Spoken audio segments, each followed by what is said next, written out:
Hey, what's up guys? Simple Farmer Series, and today's video ipapakita ko sa inyo yung tractor works na ginagawa ko. So sa ngayon, ang gagawin natin ay maglilipat tayo ng mga balage, extra balage sa isang paddock papunta sa ibang paddock na kulang ng balage. So pagkatapos nun, tatanggalin natin yung mga sand and lahat ng mga dumi, bato doon sa stone trap.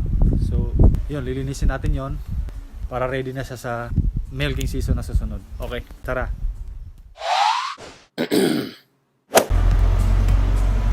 So papunta na tayo ngayon sa paddock na kuhaan ng balage at paglilipatan. So ayan.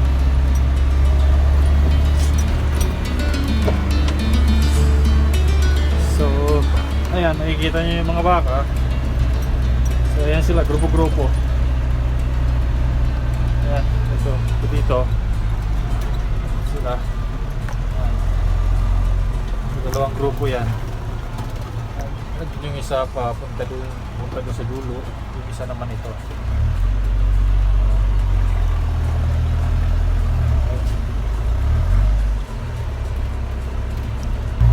So ayan sila, habang na sila ng pagkain, nagutom na siguro, pero maya lang pakakainan na sila ng kasama namin. So yun, ayun lang kayo dyan mga girls. Alright. So yun guys, dito tayo sa paddock. So kikita nyo itong balage na to. Ayan, ililipat natin yan sa ibang paddock na kulang ng balage. So yun, tara.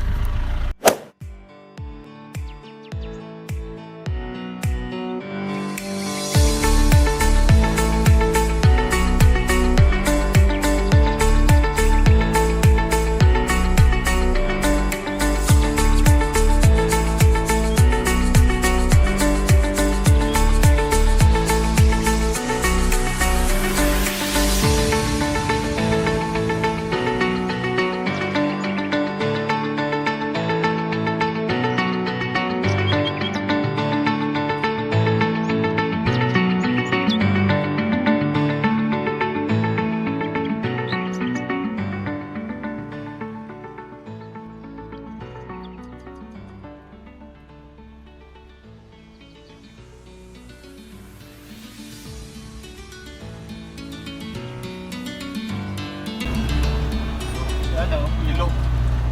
Lapit tayo sa ilog. So dito natin lalagay yung mga extra balance kasi kulang talaga to.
guys, tapos na tayo naglipat ng mga balage na paddock. So yun, para sa hindi nakakalam, yung balage, so ito yung balage guys. Yung mga balage ay damo yan na hinaharvest namin, extra na damo na hinaharvest namin tuwing spring, kasi mabilis ang tubo ng damo. So hindi naman nakakaya ng baka makain lahat. So ang ginagawa, hinaharvest namin yan, tapos itinatago. Ito siya, yan yun. So ito siya, pag binuksan mo, pakita ko sa inyo. Happy yung mga cow. Hello, ayan. Pag binuksan mo, ayan mga damo yan. So yun yung pinapakain namin ngayon, kasi pag gatong malapit na mag-winter, hindi na gaano malakas tumubo ang damo. Mabilis tumubo ang damo. Kaya binibigyan na namin siya kasama yung mga fodder bit. Ito yung fodder bit. Yan. Kinakain nila yan. Yan yung pinapakain namin tuwing dry off. Kasi ang damo wala na talaga, mahina na talagang tumubo yan. So yun. Alright. So on the way na tayo guys, pupunta doon sa stone trap. So lilinisin na natin yon. So may explain ko sa iyo kung ano yung stone trap na yon. So ito yung stone trap. Yan, nakikita nyo. So ang purpose niyan, so nakikita nyo yon. Halika, pakita ko sa inyo yung effluent pond.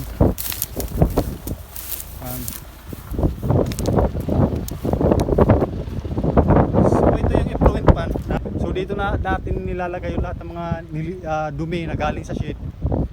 Dito na muna natin iniipak yan, kasi hindi na pwede basta-basta natin ilagay lang kung saan, kung itapon kung saan, kasi napakahigpit po ng gobyerno ng New Zealand pagdating sa kalinisan, sa kalikasan. So hindi yung basta-basta pwede itapon yan. So yun, dito muna namin i-stack yan bago namin ilagay sa i-irrigate dun sa mga paddock.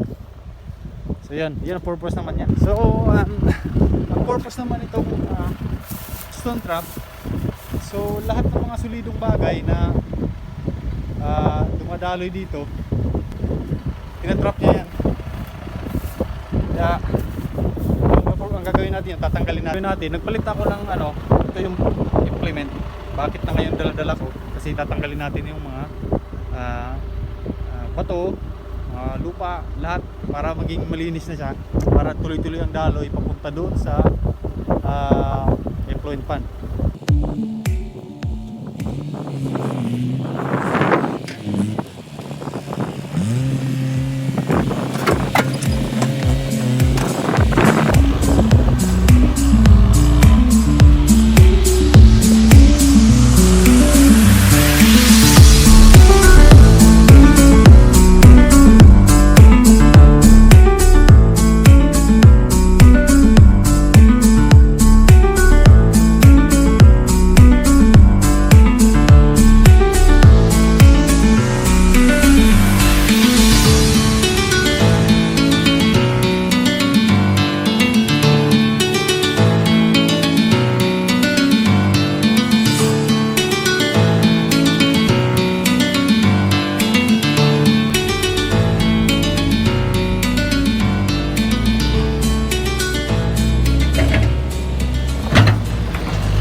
Maraming salamat sa inyong panonood. Sana subaybayan niyo yung mga susunod pang video.